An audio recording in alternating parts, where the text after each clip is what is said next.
It's It's not true. for everybody. Like I've never cared about doing normal stuff. It's Yeah. very uninteresting to me. Like Yeah. pushing the boundaries is what I'm interested in. And like science is great for showing you the middle of the bell curve and appreciating that's basically what data is demonstrating to you is the middle of the middle of the middle. But it's not telling you what is at the extremes.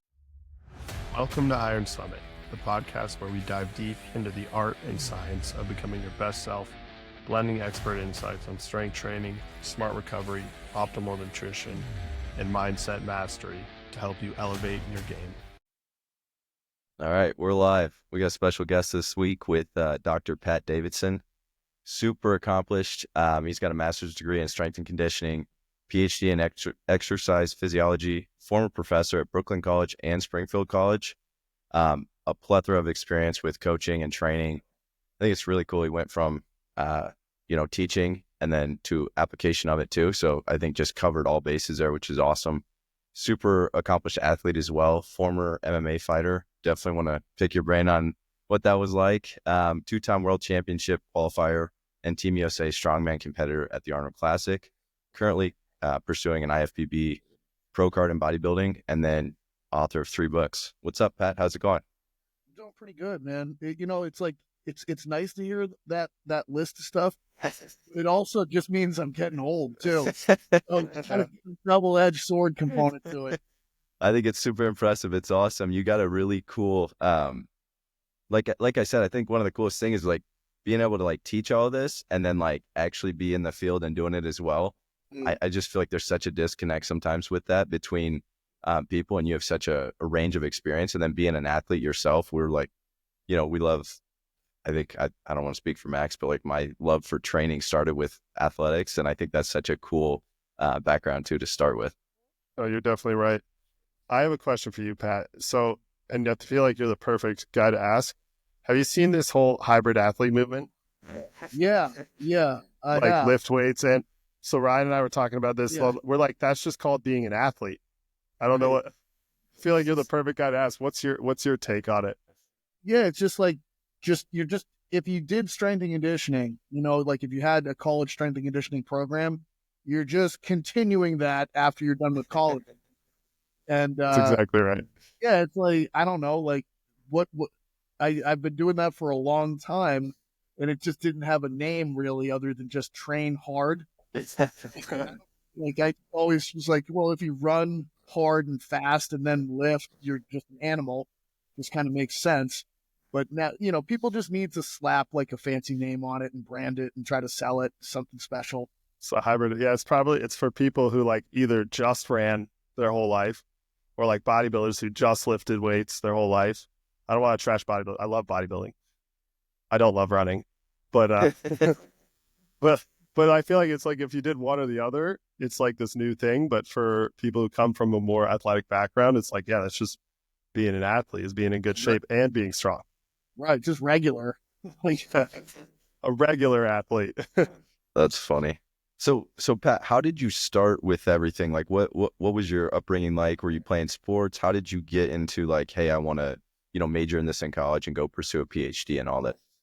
yeah, I've always loved sports. I can remember, growing up, my grandparents raised me when I was real young and just always doing stuff with my grandfather. Like he was always in the yard with me, throwing the football, making me run routes, like out there, helping him with projects and things like that, digging, trying to build things. And, him throwing wiffle balls to me, bringing me to a golf course, having me hit golf balls. And, that was just a regular sort of everyday thing.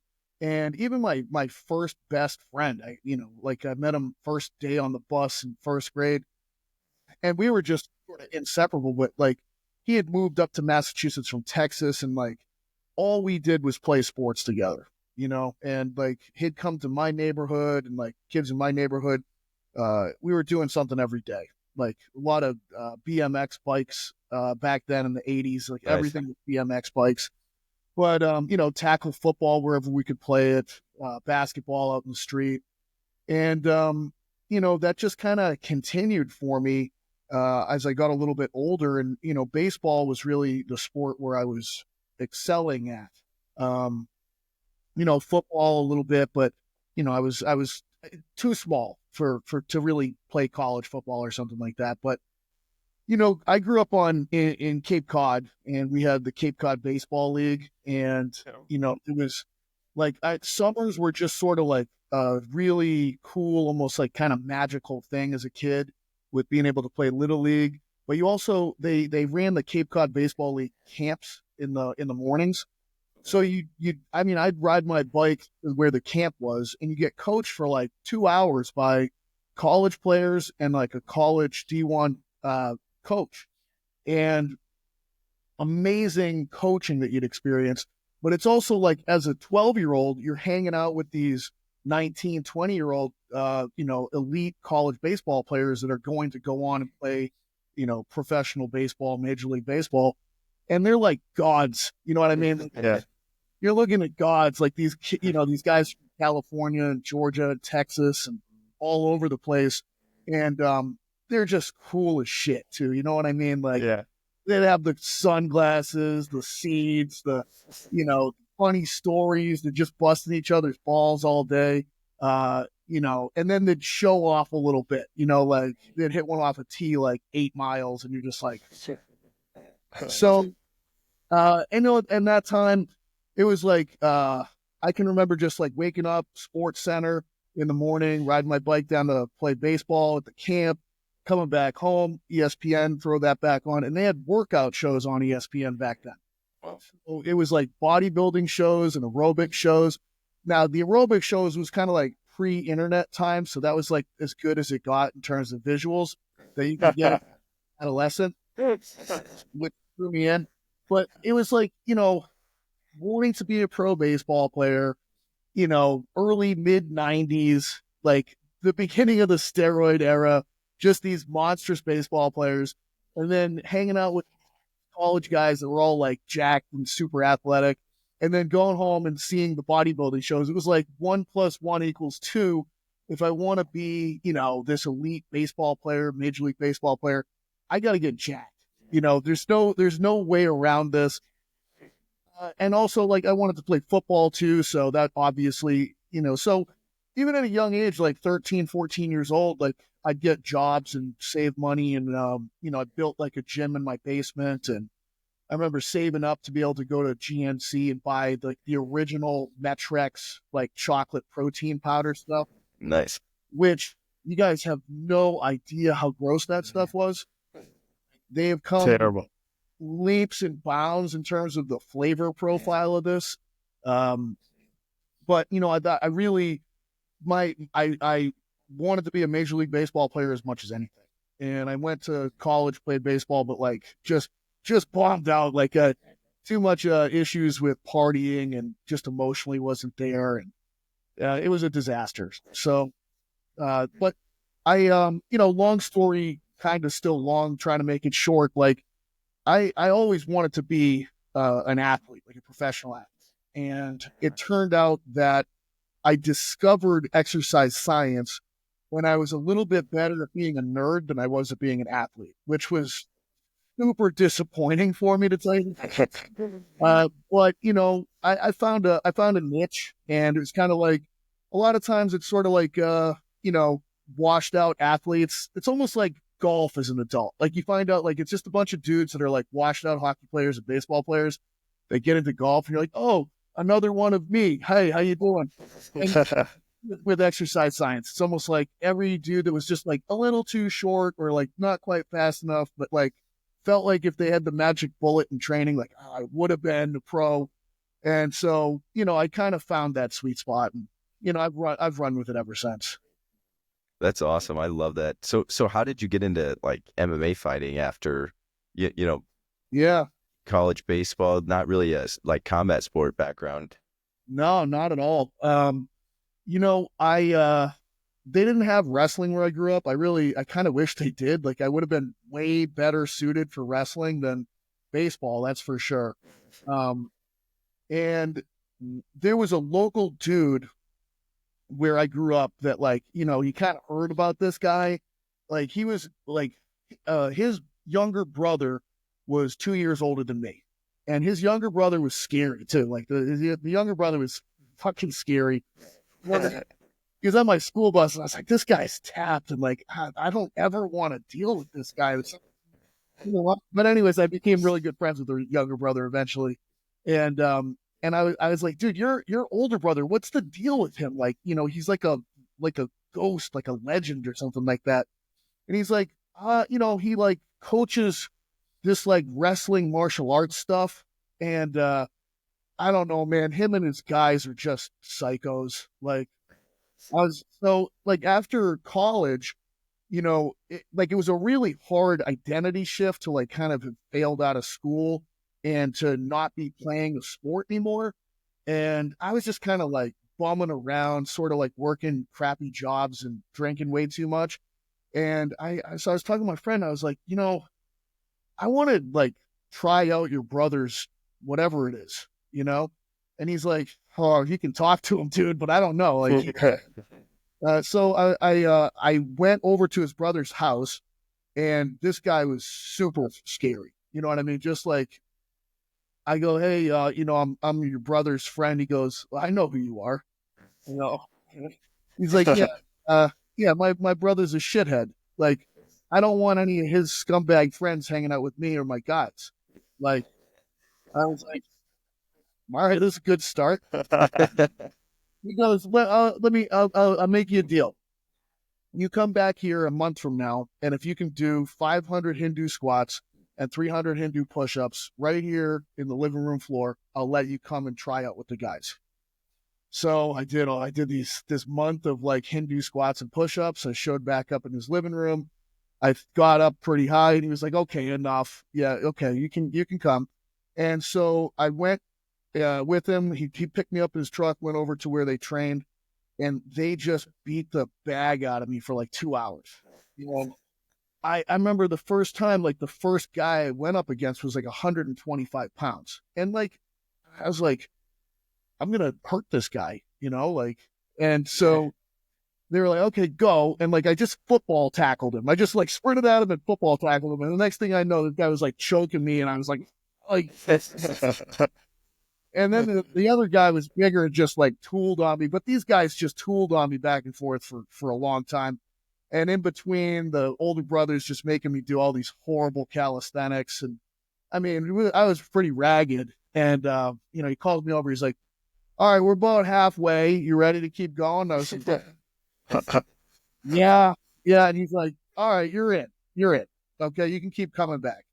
And so that was really the start of it. And, I trained with those guys for 6 years. And it was great. Like Cape Cod's almost like little Brazil. So we had we trained like eventually like in this guy's basement. It was just a basement with mats and pads, and the garage had Muay Thai bags and weights and stuff like that.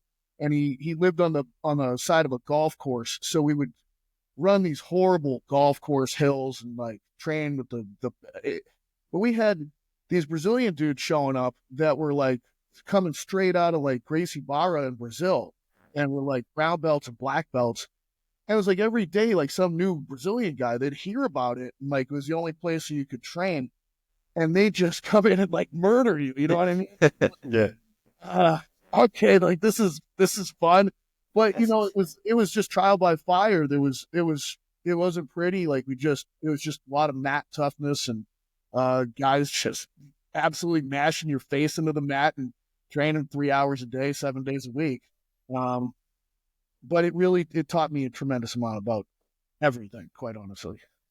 Where were you in your evolution of becoming, the expert in training that you were during this period? Were you starting to apply stuff you learned, or where were you? I ended up kind of going back to community college and then a local college, and I got a degree in history, so I had no pathway towards exercise whatsoever. I was expecting to probably like be a high school history teacher and maybe like coach baseball and football. That was sort of like what I figured would be a good career path. And it really was just I was training with the guys that were in that gym, and then I was pretty good, so I started training with some other gyms too that were like a little bit further away, that were close to the college I was at. And the other gyms had, like the local gym with my, the older brother coaching it. That gym turned out a number of UFC fighters. Like there wasn't slouches in there. Like it ended up like guys fighting for, nobody got a title shot, but like a number of Good guys fighters. had multiple UFC fights, probably sent 5 guys to the UFC. And then the further away places were just training camps, like legit guys that were just in there. So I got exposed to some really good fighters, guys that got UFC title shots, guys that beat really big names, guys that were on the Ultimate Fighter show, the whole kit and caboodle. So, I was close to being at that top level, but that sport's different. Like psychologically, I wasn't there. Like I didn't like competing in the ring, and other guys liked to be out under the spotlight, and it was way too intense for me. Like I didn't sleep for weeks before a fight. Is this idea of like, I don't really want to get my ass kicked on camera in front of a crowd of like 10,000 people, like by a stranger, somebody I've never met before. It was just like a weird thing. I couldn't wrap my mind around it, and it was too stressful, and like I felt like I was losing hair, and it was just not cool for me. Yeah.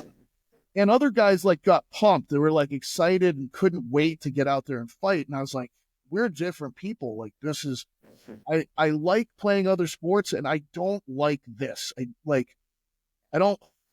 So it was very clear, like, okay, I'm not going this route. Like, cause I kind of thought about it too. And I was like, all right, what's the end? The end point for me is like Uriah Faber is going to like break my skull. Okay. And, or like someone like him, his equivalent is just going to like kick me in the head, and I'm going to have brain damage, So it just didn't seem like really big upside. I knew I wasn't good enough to be that good, and I knew someone was eventually going to just break my neck or something like that. So I ended up, I finished the history stuff, but there was, this was a terrible time period economically, and there was a hiring freeze on teachers. And, the guy that originally started coaching me at MMA was like, you love training, dude. You diet hard, you train super hard. Why don't you go into fitness as a job, or like go to school for that? So it was like just simple thing that somebody said to me. And I kind of went into that career. I went down that road, and I just quickly discovered like, oh, I can learn this stuff at a very high rate and apply it very quickly. And again, like I was better at being a nerd than I was as an athlete. So that's where it kind of all started, was from the MMA background, from being on the mat. Yeah, and I'll tell you, baseball I don't think is the best sport to set you up to learn training really well.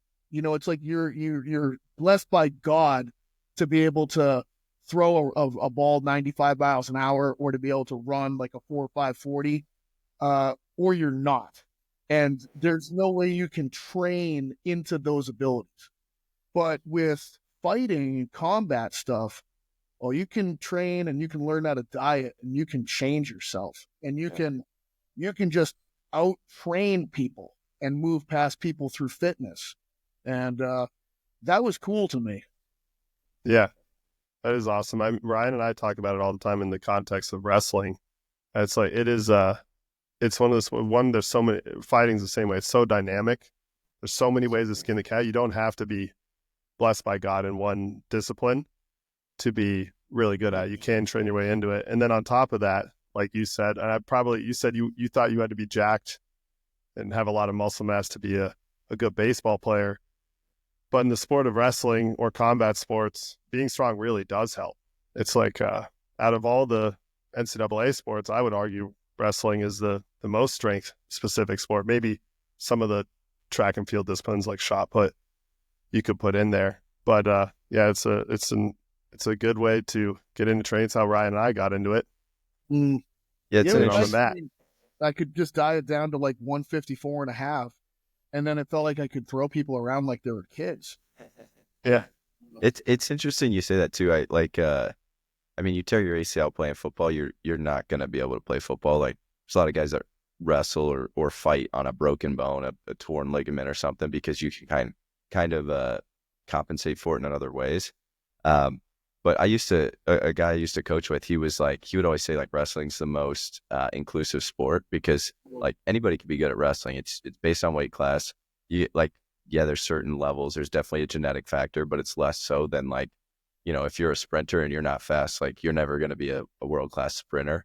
But I think that's super interesting. That's cool that you got your kind of passion from that. So then what was that transition like, going into like, okay, you learn all this stuff and then you're teaching it, and then eventually like, hey, I want to go and just be like this world-class trainer and coach and go teach it to other people, but also like be in the room applying it to real world situations. Well, I never stopped training and, trying to just be as much of an animal as I could. That's always been like the most front and center thing for me, So I remember when I was doing, I got into a master's program for strength and conditioning. And the reason I got into that master's program was it was the same school that I got my history degree from. And while I was getting the history degree, I'd be in the gym just, working really hard. And I remember always seeing this woman, a little bit older, in her 40s, but, she always had like the sharpest, jumpsuit on, like the best training clothes, like just spotless. And everything she did was like perfect. And she had the funny weightlifting shoes. I didn't even know the sport of weightlifting at that point in time. But I just knew they made a lot of noise on the wood floor. Yeah. And then, the way that she did things like a clean or a snatch, it was just different than anybody else I had seen, like the crispness, the perfection of the movement. And, it would just be there at the same time. And it was like, she'd see me and just be like, good work. And I'd see her, I'd be like, I don't even know what you're doing, but it's unbelievable. Anyways, we kind of just like, when you're there enough at the same time, like start to talk. And turned out she was starting a brand new master's program in strength and conditioning. And, I was like, well, I want to do that. That's what I want to do. And so I jumped into that program. I feel like people sometimes they're like, well, what path were you trying to accomplish in life? I had no idea.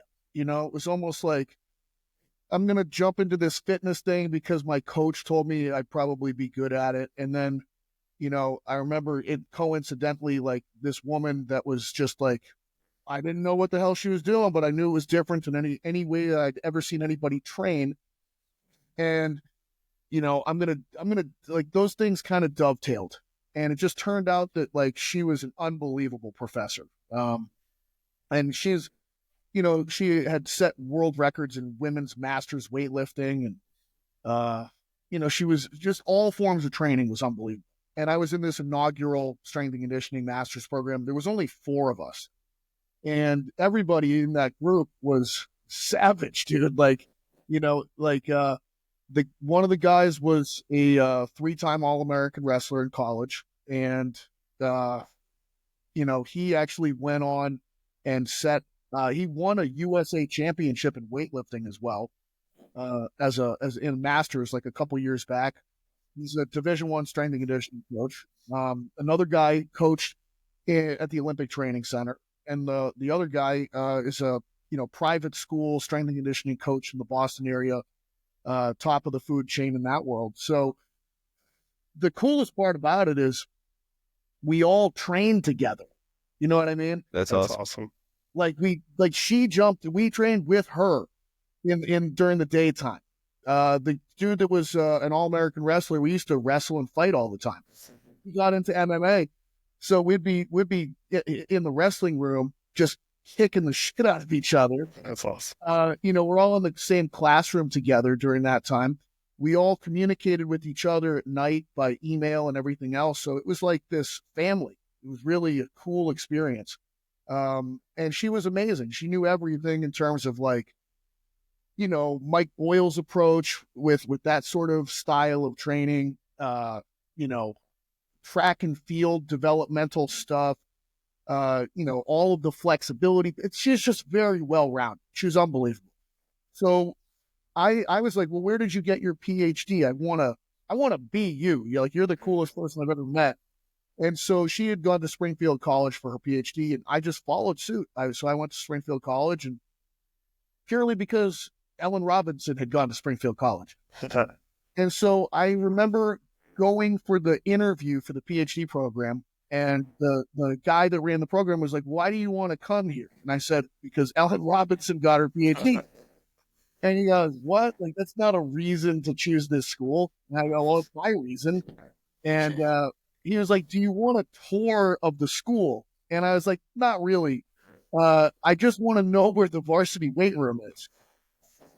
And it's like, this. He's like, listen, you're going to be in here because your GPA and your GRE scores are great, but this is not a normal interview. Like, what's your research interest? I was like, I don't really have one. I'll figure it out when I'm here. That's always kind of been my approach. So I wanted to be Ellen Robinson. That's really what I wanted to be. I wanted to be this coach that also was like, look, like, yeah, you're in my classroom, but I want to train. You know what I mean? Mm-hmm. And like training, I'll write the programs. We can all do it together. And then I'll teach you why I'm doing this in the programming. Here's the science side of it. Here's the application side of it. And then I also want to help you coach teams at the college too. So I want to oversee that. So when I finished my PhD at Springfield, I went to Brooklyn, and that's immediately what I started doing. Was like, I started a strength and conditioning program. I had the exercise science students in the classroom. I then brought them into a new gym that I was putting together. And then I would train with them. And then we started bringing teams in, and they started coaching those teams as they became more proficient with their own training and the classroom stuff. So I was starting that same exact role. So yeah, I mean, I went to Springfield College, and they'd already, as a professor, I got hired to go back there. They already had that very established. You know what I mean? Like, yeah. But what they didn't have was they had a bunch of kids there that competed in strongman, powerlifting, weightlifting, CrossFit. And what I did was I started coaching that group of kids. And we formed like a competitive team called Iron Sports.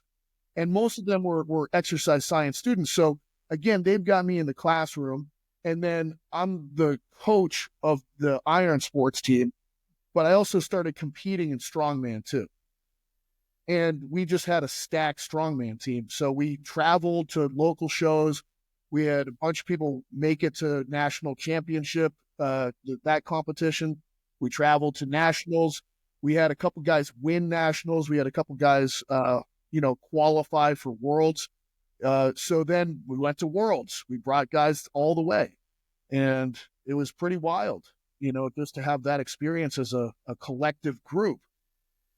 That's nuts. It sounds like you've done such a great job of like, I don't know, I heard somebody talk about this the other day, like increasing your surface area of luck, like just going out and trying stuff. And then, kind of just pulling on some threads that made sense to you. And it seems like you did a great job of creating those communities where you were around like-minded individuals and had like a lot of like synergy in your life where you're lifting with your classmates. I can't imagine like a more tight-knit like environment. And then you're doing the same thing in your training going forward. What was that like? Like obviously training for, an MMA fight is very different than strongman training. I'm sure you were eating, dozens of eggs in the morning and, just packing on as much, weight as you can. And how was that switch up between that kind of training? They were actually pretty similar because strongman's got weight classes. Like a lot of people don't realize. Like I competed in the 175-pound category. Oh, okay. Awesome. So there's 175, 200, 220, and then 260 or no, I'm sorry, 175, 200, 231, and then 265 plus. So, like my best fit was definitely in 175. Did you cut quite a bit for that, or? Yeah, it was always dieting down to get there by that point in my life because I was older. You know what I mean? Like at 22, 23, I competed at 154 and a half.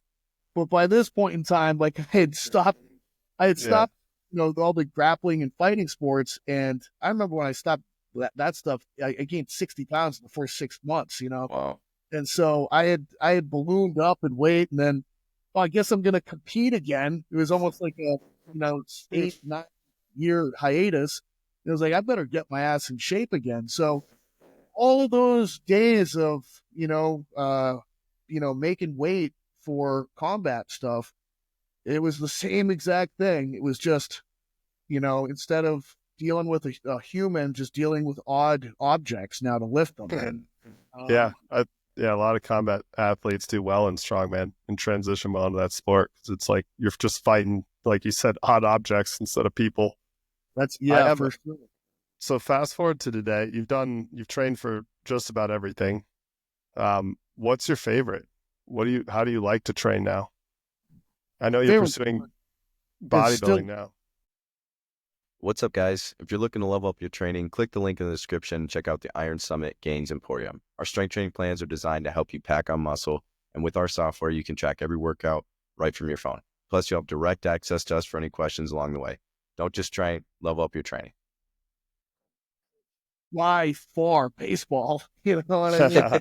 By miles, it was baseball. Like, it's just this beautiful sport. Like, you're out there, awesome. you're just, the smell, the sky, the weather, just the feel of throwing and hitting a baseball, the sounds of it. Like, it's just a beautiful sport. I wish I had been blessed by God to have just been, faster and throw harder. Quite honestly, I mean, there's something so cool to me about like professional baseball as well. Just hanging with a bunch of like dudes, like telling jokes in the dugout. Like the culture of it is just laid back. It's, baseball's awesome. Yeah. So I just happen to be good at sports where you just have to suffer, and that's the primary, like, how much are you willing to suffer? Like, suffer from being hungry, suffer like while you're on the mat with somebody, boxing with somebody. Strongman is just more suffering. Like, a lot of those events are pure suffering. Like, okay, it's going to be this 75-second medley, and you got to drag this ship anchor that I don't know where we then push this sled and then carry this horrible thing that's going to like gouge your arms. And then, it's like you get done, you're just like, that was the worst 75 seconds of my life. So, and then max deadlifts with a car, and it like feels like it's going to break your back, but it's, it's like, it's none of it was fun. That sport's not fun at all. And now bodybuilding is like not really fun. It's just, again, like, well, are you willing to like eat like more food than you want to and just suffer from like indigestion, and then, like train for hours and then starve yourself for months to the point like the most extreme level of like low body fat and hunger and mental being strung out that you can possibly get to. Yeah. What style of training do you like? Sport specific, strong, like strength specific, bodybuilding specific? How do you like to train? Hybrid. Yeah. Well, no, I actually do whatever. Like, I like when I can do all the stuff. I really enjoy running and jumping and throwing stuff. It gets tougher as I've gotten older, for sure. And it's tougher as I've gotten heavier. But being light and athletic and running fast and jumping is my favorite. Like, I really like that, and med balls. But it's not the most conducive for the current sport I'm doing. So it's kind of like, at 240 pounds, I don't want to do a lot of high impact plyometrics. When is your next competition? Like what did you compete at last time? Kind of where are you trying to get to off season weight? Yeah. Take us through some of that. So I finished my second year of competing in November, and I did all right. I won the Masters division for the show that I did. Nice. And it's hard. Like, it's not like even these local shows, man. Like, Bodybuilding's so competitive now. Everybody's bodybuilding. Yeah. Super competitive. And like, it's cool though. Like, you show up and like everybody's chiseled at a local show. And it's like, God damn, I thought I suffered. All you motherfuckers suffered. You're all sickos. You're all sickos. So, but for 2 years in, like, some of the guys that I was competing again have been, doing it for 15 years or something like that. And when I tell them this is my second year, they're shocked. So, and it's like, yeah, kind of second year, but I've been training and doing stuff. Yeah. But it is different. Like, it is different. Like, introducing drugs is different. Like, it's, 10 years of drugs makes you look very different. 2 years of drugs is like very different than pre. So it's time. And it's like the intentional eating is very different than anything I've done before. So, the year before I started training and trying to compete in bodybuilding, I did a DEXA scan and I was 187 pounds and I had 165 pounds of lean mass. And so right after the contest that I just did, I was 200, I think I was 222 on the DEXA, something like that, with like 210 pounds of lean mass. Oh. So across like 2.5, 3 years, 2 years really, I went from 165 pounds of lean mass up to like 210. It's a lot. So that hurts to do. Yeah. It does. It's really. What would you say? Sorry to interrupt there. What would you say your like top 3 reasons for packing on that much muscle that quickly were? I actually got pissed at someone that was a competitive bodybuilder, and I felt like he was kind of portraying like, oh, no one can train the way I do and do what I can do. And honestly, I started it because I was like, dude, I'm willing to fucking suffer. Like I can do this, and I just you started bodybuilding out of spite. I love it. 100%. That's crazy. And, that's awesome. Yeah, and it has transformed during that time period where now I don't really think about that, and I could kind of care less, and it's like very much just learning the ins and outs of it and getting better and sort of pushing, and I do it for its more pure sense now, but I 100% got into it out of spite. Out of spite. I love that. I wrestled obviously and judo, so combat sports for most of my competitive life. I started powerlifting after college wrestling because I just wanted to scratch the competitive itch. I competed once and then string of repeated injuries, and I ended up tearing my pec last summer. Had that repaired. I'm 32 now, turning 33 this summer. I'm like, man, what do I want to do? And bodybuilding seems like an attractive answer because it's a way to do something that you're not putting your body from an injury perspective in the same position. Now, there's a lot of other kind of suffering that goes into it, but is that kind of like it's a good way to think about it? Yeah, because I'm 45 now, and it's just hard. Everything gets harder. You know what I mean? Like, and I'm still like people get surprised if they see me jump or run. They're like, "Whoa, that doesn't even make sense." That's not a bodybuilder. Yeah. Yeah. I mean, I was a good athlete. I don't know what to tell you. Like, I understand that but it's not what it was like running and jumping 15 years ago. You know what I mean? It's just like, oh God, that was hard. Yeah. The fluidity is not there. Like, so it doesn't feel the same. And I just pay a price. Like, like the next day, like my toes, my feet and everything. It's just like, oh God, I don't know. Yeah.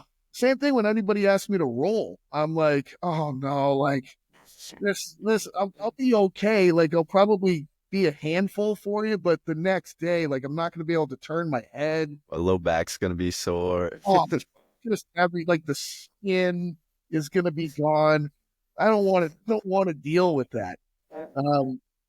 So I think that bodybuilding is a great outlet if your mind can tolerate the stresses and the nightmares of diet and training. I mean, it's just a pure test to your mind, how far you can take it. Yeah.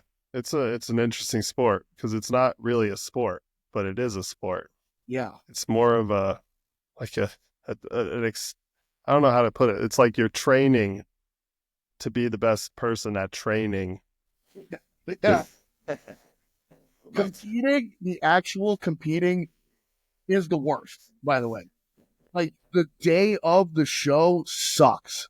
Like, on a level where it's like, I cannot wait for this to be over.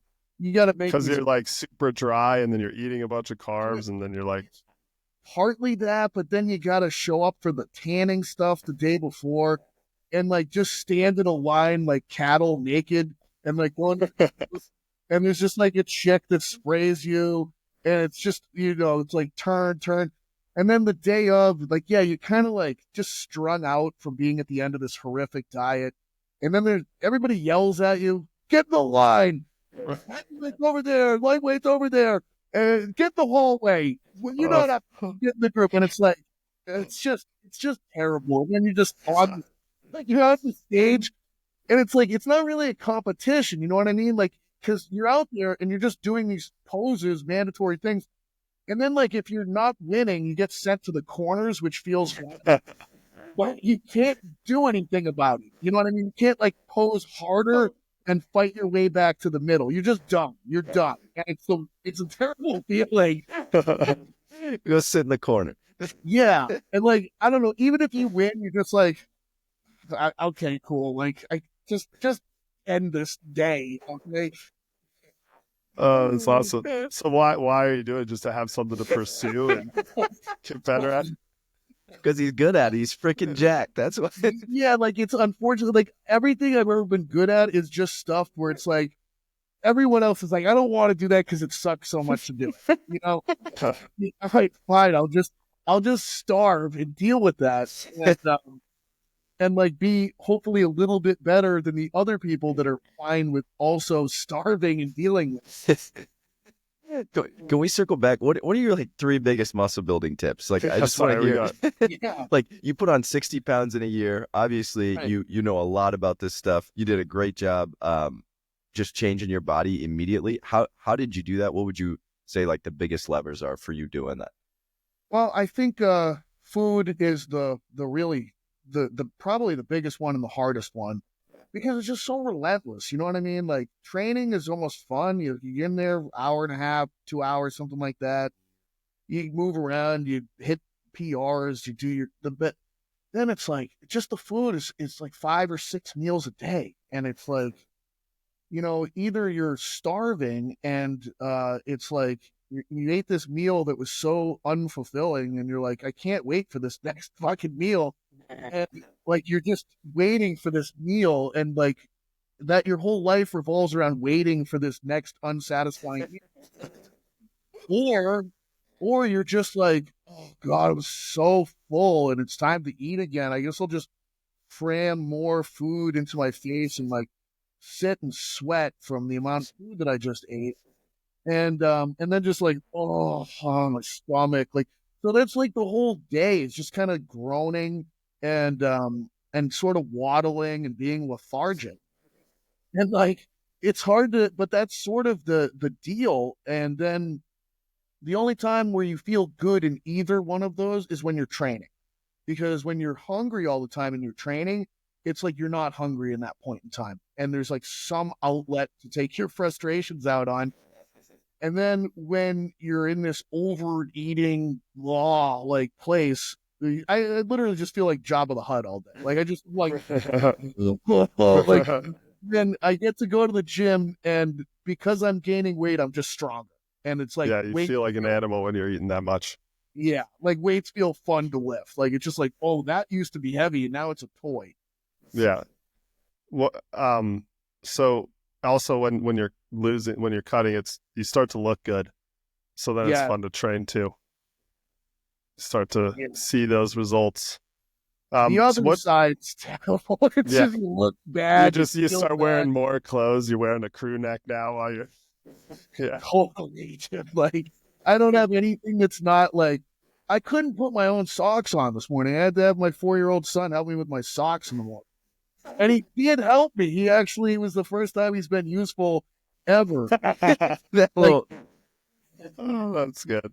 That's awesome. What's your calories and macros look like right now at 240? Where are you trying to go? Iron Summit is brought to you by Bridge Athletic.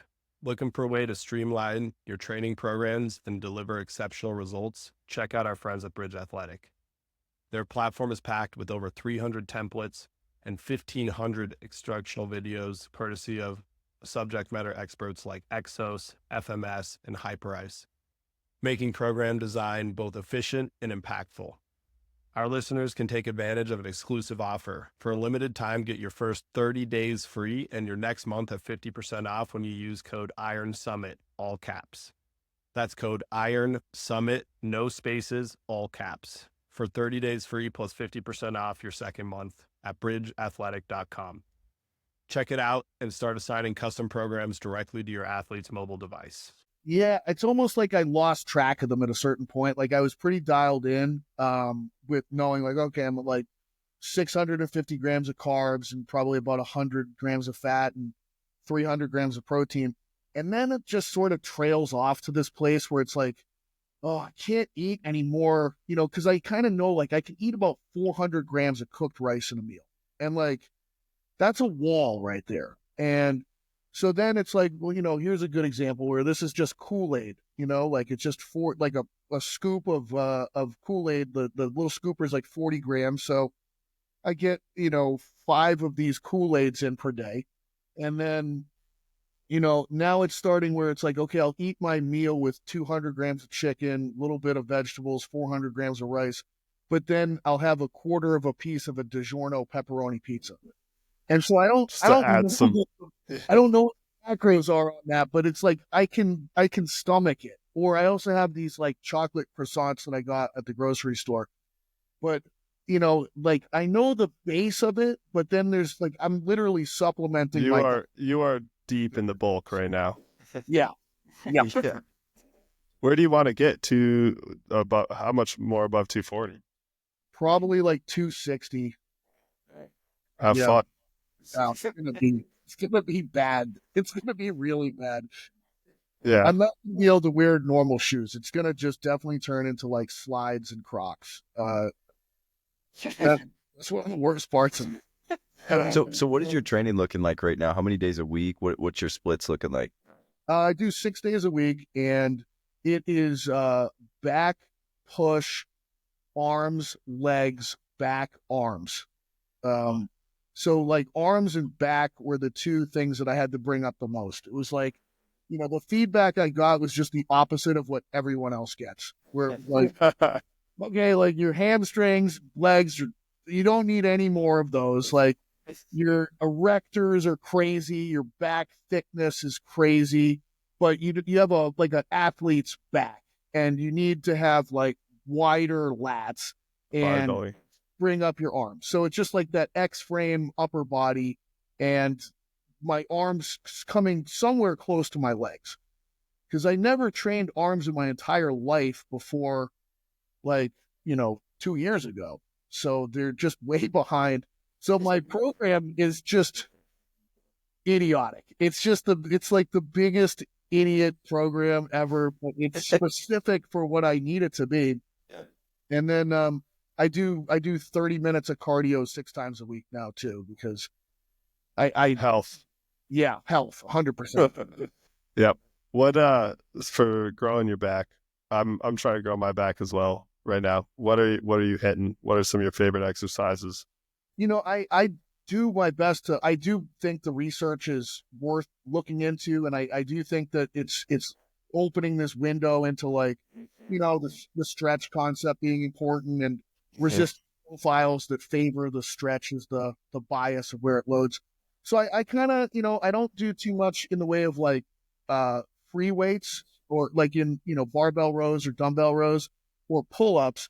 I do more in the way of like machines on that front. So, I try to do a horizontal pull with tucked elbows and flared elbows, and I do a vertical pull with tucked elbows and flared elbows to Yep. try to the major groups as much as possible without overcomplicating into the weeds tremendously. So, like today was back and it was the T-bar with the chest support, followed by a neutral grip, a lat pull down, and then the machine that kind of sweeps wide for lat pull down.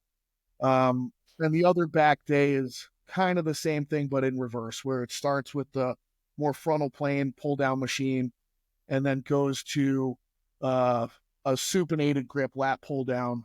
Then it goes to like a chest support neutral grip row and finishes with T-bar with the flared elbow grip. Yeah.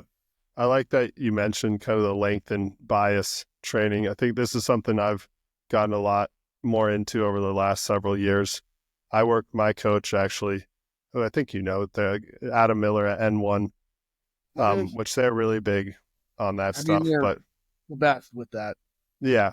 But I remember when I first heard that, I was like, it makes so much, because like you go into a bunch of leg extensions, you get a little sore, right? But you go and squat deep, you get crazy sore. Like you can kind of apply that to any exercise where you're putting the muscle in a really stretched position under heavy load. How do you look at that, incorporating in your training? I think it's also really easy to overcomplicate training and probably go too far with that, and you're doing everything in a stretched position, then you're training got a pretty weird workout. Yeah. So yeah. How do you incorporate it?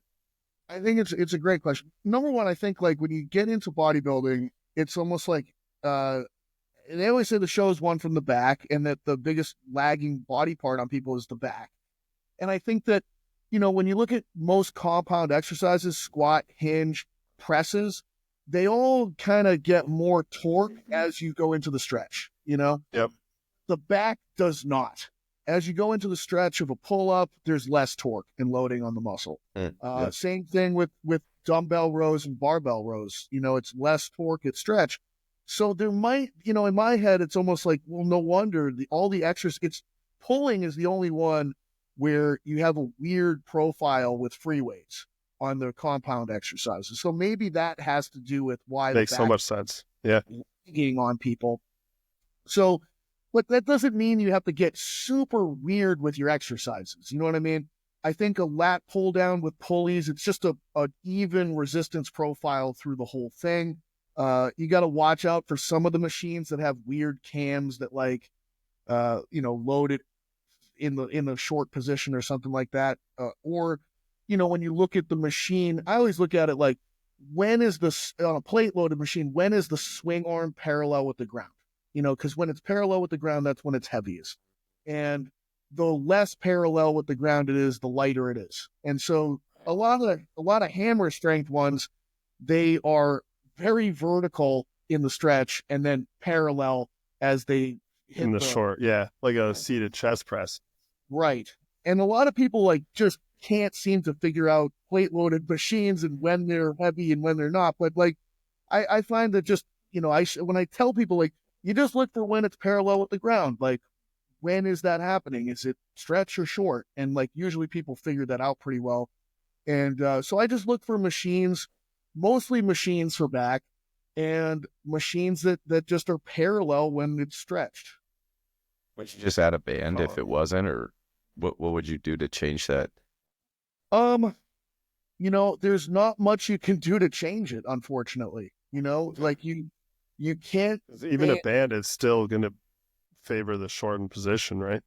There's never an instance where a band will favor length. It never can favor length on any kind of exercise. So it's usually not the solution. Yeah. Okay.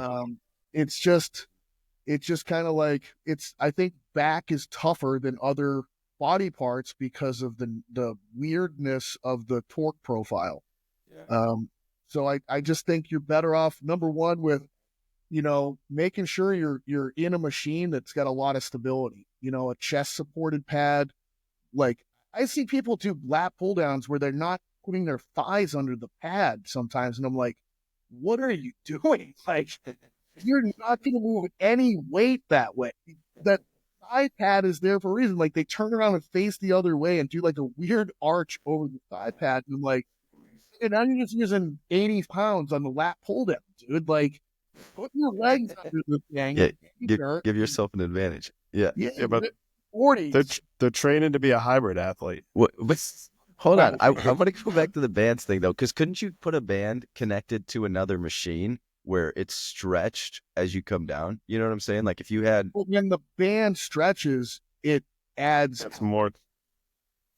Okay. Yeah. So you reverse... Yeah. Yeah. Okay. So you're making it more length and bias, but then you're making it lighter for the whole... That makes sense. Okay. So how do you think about volume? Because I think like, especially, I don't know if Max, you feel this way, but I feel like especially being an athlete, like something I think about a lot is like, I don't know, if I'm not doing enough volume, I feel like I'm like, oh, you're just being a wuss. You need to train harder. And then it's like, but also when I feel good the next day, like I can train harder throughout the week and maybe get a better overall load.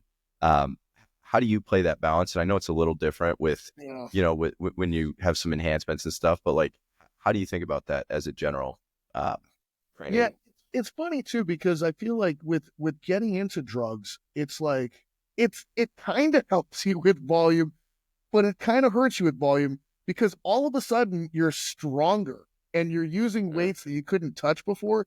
Yeah. And those weights destroy you. You know what I mean?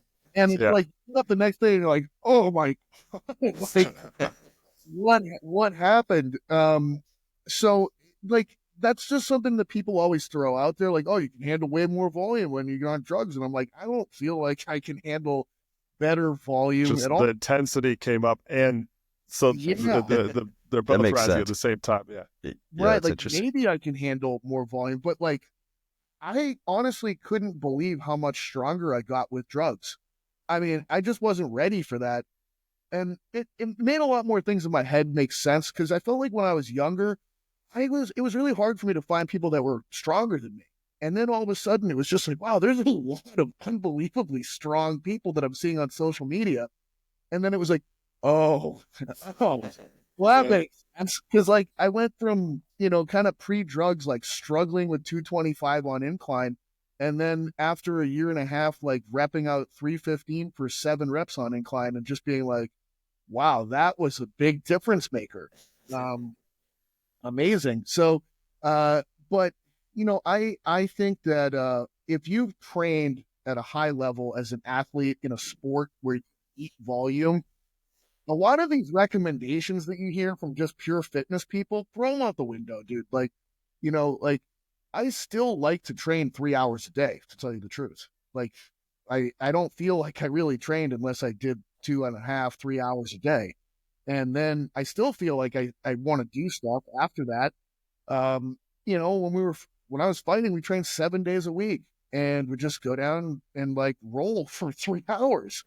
And like just be a complete puddle at the end and do it the next day. And I mean, like, I don't know, like in the 90s for football, for practice, like it was the era still of like water makes you weak. And we're going to do 2-a-days and just run hills until everybody's puking all over the place. And there was no load management. Like, I don't know, they just killed us. And so, I don't know, like, I feel like when I hear some of the volume recommendations, like, even the guy that coached me, he's like, is this too much volume? I'm like, dude, I don't even feel like I'm doing anything with what you're giving. We need to triple this volume. This is nothing. And so, yeah, I think there is something to that, Yeah. But, well, there's a lot of literature coming out basically that in terms of adding muscle mass, right? It's like pretty much directly correlated with the amount of volume you're doing, and there's not a definitive cap to it. Right. So I guess as long as you're eating the food to recover from it, and that's probably the crux right there.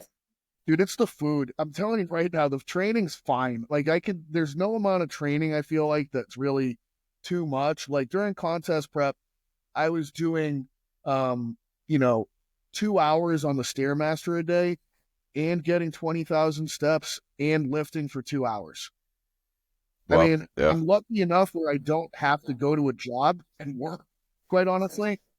Yeah. So I can train. And it wasn't, I was still making progress with that, on severe caloric restriction. Yeah. So I don't know, like sometimes I'm just like, people are such babies. I don't relate to a lot of the volume or overtraining stuff. Yeah. Yeah. What about from like a scientific perspective? Like where is overtraining? Like where would you say Yeah. It's that when the line numbers is? start going the wrong way. Yeah, so You it's know? when you're not making progress. Yeah. I don't care what you feel like. Are you making progress? Yeah. This isn't, That's it's fair. not for No, everyone, it's true. I agree Clip with it. that. you know? Yeah. Yeah, It's it's not true. for everybody. Like I've never cared about doing normal stuff. Like Yeah. it's very uninteresting to me. Like Yeah. pushing the boundaries is what I'm interested in. And like science is great for showing you the middle of the bell curve. And appreciating that's basically what data is demonstrating to you, is the middle of the middle of the middle. But it's not telling you what is at the extremes.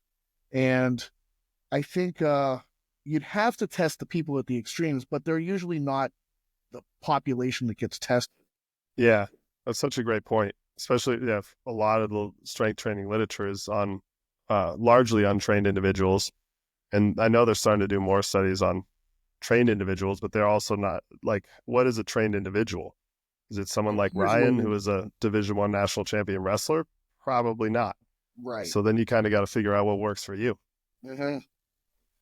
Yeah. So it's, it's a hard one because I appreciate research, but I also understand like the nature of it, and this like you it's this findings of research should be held very tightly within the population that was studied, and you can't generalize it outside of that group. And we try to with meta-analyses, but unfortunately with meta-analyses it's still like it's usually the same group kind of brought together for more of the same. And I think that you've got to be able to take an empirical approach, an empirical mindset, and apply it to yourself and your own training, and just follow the numbers and the data, and test things. Actually, really experiment with yourself. I think it's such a great point too. Like everybody reacts differently to different diets. They react differently to different stimuluses. So like, yeah, you need to kind of, there's no cookie cutter approach for this, for, the optimal approach. What do you think about, like when somebody is training, I feel like there's two camps of like, hey, you could do the same training program over and over, progressive overload, you'll be fine. Or like, you need to change stuff up, every couple of weeks and continue to change everything. And you're never going to get like the practice of the movement where you get really good at this. Like, where do you fall in terms of changing up your programming? How often? And what do you think about that? I'm definitely in the first group, like almost never changing, and just how monotonous can I actually get, and how far I push monotony. Yeah.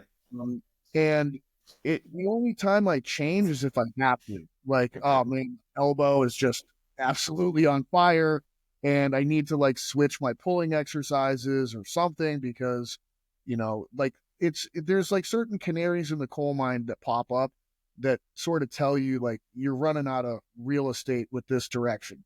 Yeah. And but overall, I think that specificity is the king of all training principles, and ultimately, like Yep. there's when you really get narrow within a specific sport, like there's not that many things to do here. You know what I mean? You figure out your playlist, and you got to keep listening to that same playlist.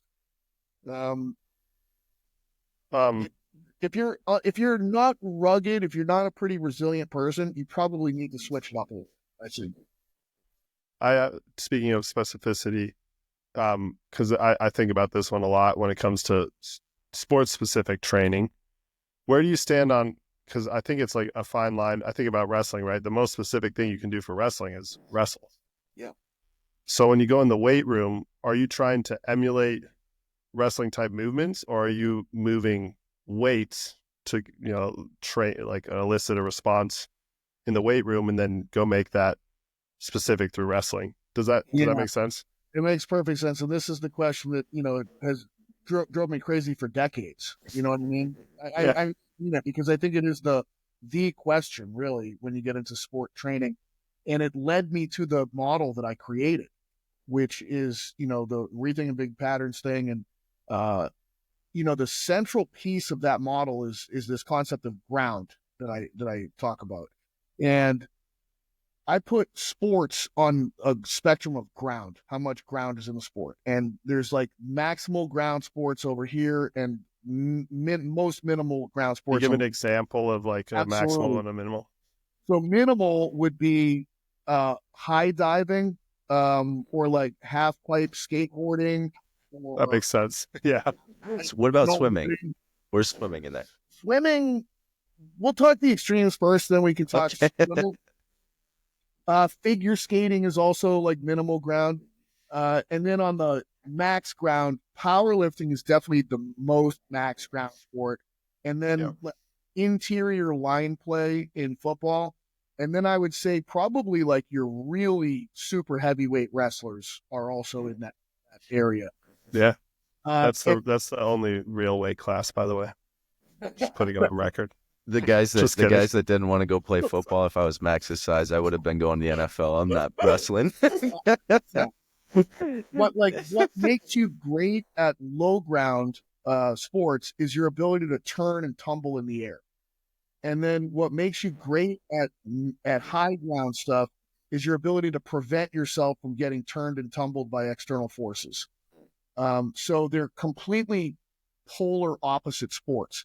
I think in wrestling, you actually see this quite a bit I define ground by how much substance you interact with in the sport itself and how deformable that substance is. Got it. So with wrestling, you actually see ground be highest in the heavyweights and then lowest in the lowest. And it's almost a completely different sport with the light weights versus the heavyweights, where there's a ton of tumbling and turning in the lowest weights. And then in the heaviest weights, it's almost like one guy's waiting for one mistake standing where he can turn the other guy and tumble him. And that's pretty much the whole match, And I feel like if you take that even further to other animals and the way that they fight, it's the same thing. It's just like you see like grizzly bears fight, and if one of them gets turned, it's over. You only have, and you're dead in with bears, So. Well, I want to hear, what's the comparison? Grizzly bear's a heavyweight wrestler. What's a lightweight wrestler? I feel like I was watching Spider Monkeys. Honey Badger. Yeah, there were Spider Monkeys. Like this crazy, like. You hear that, Ryan? What Grizzly about like bears, Spider When Monkeys. did I become lightweight? I was 157. I was right in the middle. Yeah. I mean, when you get like 110s or something like that, and it's just what is even happening right now? This is madness. We'll give you like a chimpanzee, Ryan. Dude, they're strong. You ever seen a like? There's no way you're fighting a chimp and winning. You wouldn't That's want a compliment. No. But sorry.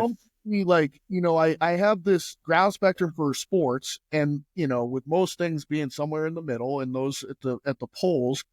And then I do the same thing with exercises. So, I try to have like highest ground exercises, lowest ground, and then within motor patterns. So, if we talk like the squat motor pattern, a very high ground squat would be like pendulum squat, hack squat, leg press. And then a high ground squat would be a free weight squat. So I kind of break it down like a bilateral stance machine is your highest ground. And then a bilateral stance free weight is high ground. But also a single leg stance machine is also high ground. Then it goes down to single leg free weight is moderate ground. But also I kind of get into like frontal plane training, where we're shifting center of mass over. So it is free weight, sagittal plane, single leg stuff, and machine frontal plane, single leg stuff in moderate ground. Then low ground is free weight, frontal plane, single leg training. And very low ground is like a lateral stance, a wide lateral stance where you're in the frontal plane with free weights. So that's just for the squat. And every motor pattern has a similar sort of a breakdown. Hinging is exactly the same mirror.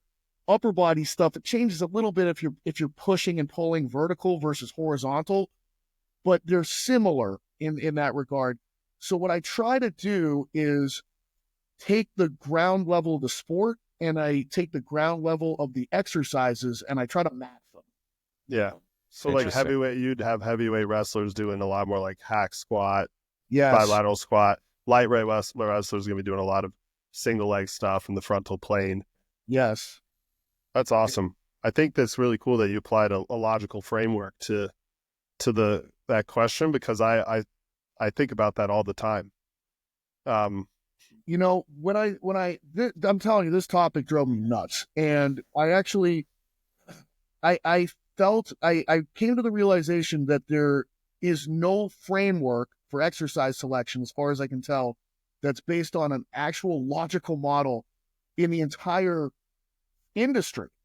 I also like reading Bondarchuk's books on, track and like the correspondence of exercises for track and field athletes. That's an interesting one, because it would show like, okay, we're going to take a look at the shot putters and young ones, and then, older, and they're national champions, and then international, and then Olympic champions. And what you'd see is that when they're young, if they got stronger in their squat or their bench press, they'd throw the shot farther. And then it would kind of dwindle as they got more advanced. And then as they were completely, Olympic level, the only thing that improved shot performance was shot performance, similar weights, like lighter or heavier. But I think the problem was that the exercises in the gym didn't have a framework to them, where you might be able to apply a transverse plane pushing exercise for that individual. It's just like, oh, we got barbell incline. That's sort of and it's like, well, that's not really what is happening here. So I think that there's probably a better way to match the gym with the sport. But I think the problem is that, number one, people are just like, oh, that exercise looks like the sport. That works. And I think that's a mistake oftentimes. So if we actually had like a more categorical approach that's like, I think the gym should still be the gym. I think it's for weights. It should be, squat, hinge, push, pull. And that's what we're have a way to measure and track progress. Cause it's like, if you're doing like a single leg bent over Bosu ball, like swing. Yeah. Like how do you measure you're progressing on that? Exactly. It's a lot of weird stuff, because I'll tell you, like, if I'm working with you and we're doing this, frontal plane split squat or something like that, you're going to be like, oh my God, I didn't even know that this exercise was a thing. Like, I didn't understand this realm, because it's not based on like, oh, it's, abducting the thigh in space. It's taking the center of mass and shifting it over one of the bases of support to be. So it's, and when I see these sports that involve more of a turning element or a tumbling element, it's mostly center of mass. That's the key ingredient, So in basketball, you're trying to turn a guy, that's how you get by a defender. And it's, you're going to try to do a crossover dribble or a blow by or something like that. But a crossover dribble is purely you trying to take your center of mass side to side. And at some point, the defender is unable to be able to keep up with that lateralization. It's like what Luka Doncic did to Rudy Gobert in the playoffs, where, Gobert just looked helpless at a certain point. And Doncic just hitting the shot and then just barking at him the whole way down the court. That's such a good point too. I think like especially for sports specific training, it kind of depends how trained that athlete is too. Because like if you're young, like it doesn't really matter what you do. Like you just need to be stronger. But like if you're working with somebody that's in the NFL that's 35 years old, their strength training is way different in terms of what they're trying to do with their body and what they need to do. But I think it's super interesting the way you break down different planes and different types of for different types of sports. I've never heard it explained that way at all. I have one more question on this, and last thing on this, because I also don't want to keep you too long. Really appreciative of the time you've given us so far. But there's also another thing I think about, because with football players or like heavyweight wrestlers, or let's say a wrestler's trying to move up a weight class, there's also an element to size. Mm-hmm. And if you're trying to put on size the correct way, that's muscle mass, not fat tissue. So then you have to add that element into your training on like, how can I effectively build muscle tissue? Because if you're doing, not complex, but let's say the lower ground movements where it's hard to elicit a hypertrophy response in the same way, like how would you mix that into it? Well, you're hitting the nail right on the head. And so when I talk about getting better at high ground stuff, because it's the ability to prevent yourself from getting turned and tumbled. The number one thing you can do to prevent yourself, be bigger. Tumbled is get bigger. Okay. I mean, plain and simple. It's so easy and obvious, but not just fatter, but like more muscle tissue too. If you run into a NFL left guard, you're just running into a brick wall. Like they're insane, so it's funny because I look at the high ground and low ground athletes, and like literally if you took either end and tried to put them into the other person's sport, they're probably going to die. Whoever won the gold medal for skateboard half pipe, if you made them have to play even one possession in the NFL in the line, like they're in critical condition at the hospital. And vice versa. Yeah, you put a lineman in a half pipe. Yeah. All right, big boy, go get him. Yeah. So, but the matching of this stuff, like the exercises that are going to help you put on muscle mass, are the high ground exercises that make sense for the high ground dudes, because the adaptation that they need is more tissue, more size. So the pairing makes sense, and then. The lower ground things are they're going to help you with motor control. They're going to help you be able to get into the positions that you need to get into to be able to move your body through space the way that you need for spinning and like rotation, like turnover of all different kinds of things. This makes so much sense. I'm really glad I asked you that. And I've obviously seen some of your stuff, but getting to chat with you through it's awesome. It's I think, like I said, applying a logical framework to this question is something that's not really been done. And I think a lot of coaches are just going with like gut. Like you said, like this looks like this, or it does. It's totally under the radar. They're like, of course I've got a logical system for exercise selection. And they don't. It's how did you come up with that? Yeah. Yeah, exactly. I always bring up, like, I think Mike Boyle is like a great thinker, and I think contributed so much to the field. And I love that he's got a system of progressions and regressions and all that stuff.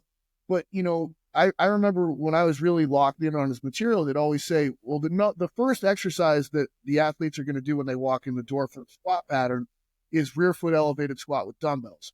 And the reason they're going to do that is because 80% of the people that walk in on day one can do that right. And at first I was like, okay, sounds good. And I think years later, I started to be like, wait a second, like, who's counting this? Like, is someone taking notes and like, well, 8 out of 10 nailed it, And then, like, how do you define nailed it? And I see people in the gym doing RFE dumbbells, like, they're usually pretty bad. And also, like, is that the only explanation we have? That's a really bad thought process as to why that's the first exercise. So, I've got this whole competency checklist thing that you have to be able to identify for these things. And I always start everybody with highest ground, because it's going to increase the probability that it's going to be done right. And I define done right as for lifting weights, your body is in the right position in terms of head, thorax, pelvis, for me looking at it. And you hit the target tissue for the exercise, So, and those are things we generally agree upon. Like squatting is quads and glutes, and hinging is hamstrings and glutes. Yeah, it makes so much sense. It's a great place to start. That is awesome. I love that. Thank you, Pat. This was awesome. Where can people find you? We'll put your links below if you send them to us too. And tell people where they can find you. Yeah, everything, you go through Instagram and the bio link, that'll take you to everything that I've got, which is mostly centralized to my website. But yeah, it's, the things that I offer are, I have online coaching for people that are looking for that, I do different sports, physique athletes, competitive strength athletes, regular people that are just looking for body comp or fun training. I do seminars for the material that I was kind of talking about there as well. I love doing the seminars. It's probably my favorite of the work. And then I've got online, education, exercise science university stuff that I've done. I've written a few books, so there's a bunch of stuff in there for people to check out. Yeah, awesome. Well, we could chat for another hour and a half, so we'll definitely get you back on here and chat through some more stuff if you're open to it. But yeah, really appreciate your time. For sure. It was a pleasure, guys. Thank you. Thank you.